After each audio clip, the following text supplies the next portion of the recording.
यांना रितसर तक्रारी दिलेल्या आहेत आज। कारण कायद्याचा भंग ज्या प्रकारे झालाय, ज्या प्रकारे लोकांना त्रास दिला चाललाय, ज्या प्रकारे रस्ता रोको केला चाललाय, ह्या सगळ्या बाबी अत्यंत गंभीर आहेत। सर्वोच्च न्यायालयाने दिलेल्या शहाणी विरुद्ध सरकार या खटल्याच्या विरुद्ध आहेत। त्याचबरोबर म्हणजे त्या खटल्यात दिलेल्या निर्देशांचं पालन न करणारे आहेत। त्याचबरोबर नव्याने जे कायदा अस्तित्वात, रूल्स अस्तित्वात आले की कशा प्रकारचं आंदोलन असावं, किती लोक असावेत, त्यांची संख्या किती असावी, त्या सगळ्या कंडिशन जे मनोज जरंगे यांच्या आंदोलनात देण्यात आल्या होत्या त्यांचा भंग करून हे आंदोलन चालू आहे। मनोज जरंगे कायद्यापेक्षा मोठा नाही। जरंगेच्या गाड्या ज्या प्रकारे जरंगेचे लोक कायद्याची पायमल्ली करून मध्ये येत होते, पोलिसांसोबतच्या हुज्जती आज माध्यमांसमोर आपण पाहिल्या। त्याचबरोबर मुंबई ही आर्थिक राजधानी आहे। या आर्थिक राजधानीचं लक्ष जगामध्ये आहे। जगामध्ये ह्या राजधानीची बदनामी व्हावी, देशाची बदनामी व्हावी, हिंदुस्थानाची बदनामी व्हावी, देशात काहीतरी भयंकर आहे हे दिसावं या उद्देशानं सीएसटी स्टेशनच्या जवळ ज्या प्रकारे रस्ता रोको करण्यात येत होता, हे सगळं काही आंतरराष्ट्रीय, राष्ट्रीय स्तरावर एक अनागोदी दिसायला यावी, काहीतरी अघटित घडवण्याचा उद्देश, पोलिसांना त्रास देऊन पोलिसांकडून कारवाई होईल आणि त्यातून विक्टीम कार्ड खेळता येईल, हे सगळं कुबांडित आहे। आणि त्यामुळं तातडीनं कारवाई होणं आवश्यक आहे। मला आज या आंदोलनाला हे नाव द्यायचं आहे की आंदोलन, मी अगोदरपासून सांगत होतो की मनोज जरंगे यांचं मुखवटा आहे, मनोज जरंगेचा फक्त मुखवटा आहे, मनोज जरंगेचा फक्त मुखवटा आहे। आणि राजकारण ह्या आंदोलनाचा आत्मा आहे, राजकारण ह्या आंदोलनाचा आत्मा आहे, हे आज दस्तूर सिद्ध झालेलं आहे। आज आपण बघितलं कोण कोण होते। उद्धव, मुंबईत लोक राहत नाहीत का? मुंबईतले लोक हिंदुस्थानी नागरिक नाहीत का? गणेश भक्त मुंबईतले रहिवासी नाहीयेत का? आणि उद्धव यांची मूकसंमती, उद्धव यांचं व्यक्त होणं, उद्धव यांचं स्वागतार्ह भाष्य हे लक्षात आणून देत आहे की उद्धवचं याच्यामध्ये किती इन्व्हॉल्वमेंट आहे। कारण उद्धवचे जे लोकप्रतिनिधी आहेत, संजय जाधव खासदार आहेत, हे त्या मंचकावर जातात, मग उद्धव अगोदर पाठिंबा नाही, पाठिंबा हो नाही, पाठिंबा हो नाही, हे काय नाटक होतं का? अर्थात शिवसेना उद्धव ठाकरे गटाचं सुद्धा हे आंदोलन आहे का? हे उद्धव ठाकरेमध्ये दम असेल तर उद्धव ठाकरेंना आता सत्य बोलावं, उद्धव ठाकरेमध्ये दम असेल तर उद्धव ठाकरेंना सत्य बोलावं। त्या पुढे जाऊन मला म्हणायचंय की ज्या प्रकारे राष्ट्रवादी काँग्रेसचे वयोवृद्ध पुढारी शरद पवार, त्यांच्या गटाचे आपण ज्या प्रकारे आमदार तिथं येऊन काय सांगत होते, काय बोलत होते खासदार, कानात बोलतानाचा फोटो जर आपण त्या सन्माननीय खासदार या पदावर बसलेल्या व्यक्तीचा, जरंगे कशा प्रकारे ओठापासून तुमच्या माध्यमांच्या माईक कशा दूर राहतील, ऐकायला जाऊ नये, आणि ते सुद्धा कशा प्रकारे मोबाईल आडवा ठेवून बोलण्याचा प्रयत्न करत होते। मग ते खासदार बजरंग बाप्पा सोनवणे असोत, त्याचबरोबर बाप्पा काय नाव आहे, बजरंग बाप्पा का आप्पा, बजरंग बाप्पा सोनवणे असतील, त्याचबरोबर आमचा तो काय नाव क्षीरसागर, काय नाव ते क्षीरसागरचं, संदीप आमचा क्षीरसागर सन्माननीय आमदार आहेत, त्याचबरोबर सोळंके, त्याचबरोबर इतर जे राष्ट्रवादी काँग्रेस शरद पवार गटाचे पुढारी तिथं मिरवताना दिसत आहेत. मग मिरवत असताना किती गाड्या कुणी दिल्या, किती मदत केली, लोक कसे जमले, हे देखील सांगण्याचं धाडस राष्ट्रवादी काँग्रेसच्या वयोवृद्ध पुढारी शरद पवार यांच्या या वयातल्या राजकारणामध्ये ताकद है कि नहीं, ये भी हम देखना चाहते हैं भाई. अरे तुम में कितना दम है? क्या तुम सचमुच पब्लिक को सच बोलोगे या पर्दे के पीछे से गेम खेलते रहोगे? हे सुद्धा मला स्पष्टपणे विचारायचंय. परंतु आज महत्वाची गोष्ट आपल्याला सांगू इच्छितो. आम्ही माननीय उच्च न्यायालयात अर्ज केला होता की जरंगेला परवानगी देऊ नका. त्याचबरोबर एक जनहित याचिका सुद्धा दाखल झाली होती. ज्यावेळेस माननीय उच्च न्यायालयाने स्पष्टपणे आपले आदेश दिले, त्या आदेशामध्ये माननीय उच्च न्यायालयाने माननीय सर्वोच्च न्यायालयाच्या शहानी विरुद्ध शहानी विरुद्ध सरकार ह्या सर्वोच्च न्यायालयाच्या निवाड्याचा उल्लेख केलेला आहे.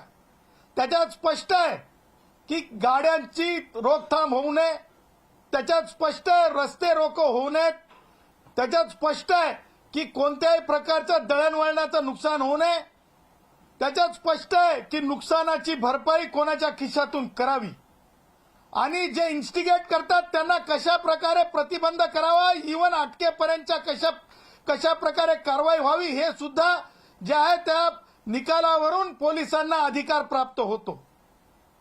परंतु एक राजकीय मला सांगायचं की शेतामध्ये ज्या प्रकारे आम्ही गुराखी साहित्यातले अभ्यासक, गुराखी साहित्यातले वाचक, लेखक असल्यानं शेतामध्ये बुजगावणं जसं उभं केलं जात आहे तसं एक बुजगावणं उभं केलंय. ते बुजगावणं शेती कोण पाखरांनी खाऊ नये म्हणून असतंय. परंतु येणाऱ्या गल्लीच्या राजकारणाच्या निवडणुकीसाठी हे जरंगे नावाचा विचार उभा केलाय आणि कुठेतरी अघटित घटना घडवून चुकीचं करण्यासाठीचा हा प्रयत्न आहे. आणि म्हणून न्यायालयाने दिलेले निर्देश, उच्च न्यायालयाने जरंगेच्या बाबतीमध्ये जुन्या केसमध्ये जी सदावर्ते विरुद्ध महाराष्ट्र शासन ही केस आहे त्याच्यामध्ये सुद्धा निर्देश दिलेले आहेत जरंग्याच्याच आंदोलनात. आणि हे सगळ्या गोष्टी विधी लिखित असताना नवीन कायद्याप्रमाणे जरंगेला सकाळी 9 वाजल्यापासून 6 वाजेपर्यंतची वेळ आहे. परंतु जरंगे कायदा बाह्य बोलतो, जरंगे परत चॅलेंज देतो. सरकारला चॅलेंज देणे म्हणजे सरकारला, मुख्यमंत्र्यांना किंवा उपमुख्यमंत्र्यांना चॅलेंज नव्हे, कायद्याच्या विरुद्ध कायद्यालाच चॅलेंज देणे. हे कोण करू शकतंय? कायद्यालाच चॅलेंज. कायदाच नाही मानणार, कोर्टात कायद्याला चॅलेंज नाही, कायदाच मानणार नाही. हेकेखोरी. मला जरंगे सारख्या खालच्या शब्दात माजलेले शब्द म्हणायचं नाही, परंतु असंस्कृत वर्तन, त्याचबरोबर लोकांना वेठीस धरण्याची कृत्य, हे सगळ्या गोष्टी ज्या आहेत हे डेलिब्रेटली केल्या चाललेल्या आहेत. आणि म्हणून आम्ही म्हणत आहोत, आम्ही तक्रार केलेली आहे की जरंगेवर कशा प्रकारे कारवाई करावी. कारण आज टॅक्सीची मुवमेंट तिथे बंद आहे. बिहार, यूपी, झारखंड, छत्तीसगड सगळीकडला माझा कष्टकरी, त्याचबरोबर स्टेशनरी, आजचा वर्किंग डे, स्टेशनरीची दुकानांवर परिणाम आहे. त्याचबरोबर आमचे छोटे मोठे जे व्यावसायिक असतात, म्हणजे वेंडर्स, जे स्ट्रीट वेंडर्स, त्यांच्या आज पोटा पाण्याचा विषय झालेला आहे. त्याचबरोबर हॉटेल व्यावसायिक असतील, त्याचबरोबर इतर कामगार कष्टकरी असतील, ह्या सगळ्यांचा जे आहे आज त्यांच्या आपापल्या पद्धतीने जीवन जगण्याचा जो मार्ग असतो, जो 2 पैसे कमवण्याचा जो मार्ग असतो, त्याच्यावर एक त्रास झालेला आहे. अनेक फ्लायओव्हर, फ्रीवे बंद आहेत, त्याचबरोबर रस्ते जाम करण्यात आलेत, 5000ची मर्यादा ओलांडून टाकलेली आहे. आणि म्हणून मंत्रालयाच्या जवळ हुल्लडबाजी चालू आहे. अरे आंदोलन आहे की हुल्लडबाजी आहे? आंदोलन आहे की काहीतरी चुकीचं करून दाखवायचंय? आणि म्हणून मला असं म्हणायचं आहे की ताबडतोब आमच्या तक्रारीत आम्ही सांगितलेल्याप्रमाणे मनोज जरंगे यांच्या विरुद्ध एफआयआर दाखल करावा. बीएनएस कायद्याखाली, मुंबई पोलीस अधिनियम 1951 खाली. त्याचबरोबर ज्या प्रकारे मनोज जरंगे यांनी वारंवार उच्च न्यायालयाचं आणि पोलिसांनी घालून दिलेल्या जे काही कंडिशन्स आहेत त्याचं उल्लंघन केलेलं आहे आणि कायद्याचं मोठं उल्लंघनच नाही तर कायदा मोडून तोडून काढलेला आहे, त्याच्यासाठी कारवाई व्हावी. त्याचबरोबर जे सपोर्टिंग लीडर आहेत म्हणजे शहानी विरुद्ध सरकार ह्याच्यामध्ये जे इन्स्टिगेटर असतात, जे सपोर्टिंग असतात त्यांच्यावर कारवाई व्हावी. त्या उद्देशानं खासदार संजय जाधव, बजरंग बाप्पा सोनवणे, श्री उद्धव ठाकरे यांच्यावर सुद्धा ह्या abetment for unlawful assembly and for giving political, ज्या प्रकारे राजकीय हात देऊन हे सगळं इलिगल एजिटेशन करण्याचा प्रयत्न आहे. कारण रोडवरल्या एजिटेशनला परवानगी दिलेली नाही आहे. पंचम जी पानवटा हे आहे जिथे आपण लोकांना पाण्याची पिण्याची व्यवस्था केलेली आहे फॅशन स्ट्रीटला, त्या तिथे कोणत्याही प्रकारच्या एजिटेशनची परवानगी नाही आहे. त्याचबरोबर बीटी स्टेशनच्या बाहेर परवानगी नाही आहे. ह्या सगळ्या गोष्टींना कारणीभूत हे पुढारी आहेत. यांनी दिलेलं बळ आहे, यांनी दिलेली साधन सामुग्री याची चौकशी झाली पाहिजे. आणि म्हणून आणि त्याचबरोबर जरंगे यांनी उच्च न्यायालयाच्या आदेशाचा भंग केलेला आहे, अंतरिम आदेशाचा भंग केलेला आहे. आणि त्याचबरोबर बीएनएसएस अंतर्गत आणि आयपीसी अंतर्गत जुन्या कायद्याअंतर्गत देखील लालबागच्या राजाकडे जे लोक दर्शनाला जातात त्यांना त्रास व्हावा या उद्देशाने काही कुभांड केलेलं आहे. तेव्हा अशा लोकांना तातडीने कारवाई व्हावी, त्यांना थांबवावं. जे लोक त्रास देतात गणेश भक्तांना आणि तातडीने यांना अटक करावं, यांना उठवावं. 6 वाजल्याच्या नंतर यांना एकही मिनिट तिथं बसू देऊ नये. म्हणून आम्ही तक्रारी दाखल केल्यात. आझाद मैदानच्या वरिष्ठ पोलीस निरीक्षकांना मी स्वतः फोन केला पोलीस स्टेशनला. मला सांगण्यात आलं सन्माननीय हवालदारांनी की साहेब फॅशन स्ट्रीटला पंचम पानवटा आहे, जिथं पाणी पिण्याचं ठिकाण आहे, तिथं लोक हुल्लडबाजी किंवा रस्ता रोको करतायत, त्यांना तिथून बाजूला हटवायला गेलेले आहेत. अर्थात पोलीस मशिनरीवर जाणून बुजून एक ताण निर्माण करण्यात आलेला आहे. हे कारवाया व्हाव्यात. त्या पुढे जाऊन अत्यंत गंभीरपणे मला नमूद करायचं आहे, जरंगेचं आंदोलन असंविधानिक म्हणताना मला तुम्हाला सांगायचे काही महत्वाच्या गोष्टी. अशा प्रकारचे अनिष्ट आंदोलन आणि अशा प्रकारचे चुकीच्या असंविधानिक मागण्यांचं आंदोलनाचा सगळ्यांनी सर्व स्तरात निषेध केला पाहिजे. त्याचं कारण तुम्ही लक्षात घ्या की ह्यापूर्वी देखील संविधानावर घाला आणण्याचा जरंगे सारख्या लोकांनी प्रयत्न केला होता. अॅट्रॉसिटीचा कायदा रद्द करा म्हणून मोर्चे निघालेले होते, आपण सगळ्यांनी बघितले. अॅट्रॉसिटीचा कायदा रद्द करा म्हणून मोर्चे निघाले होते, आपण हे सगळ्यांनी बघितलेत.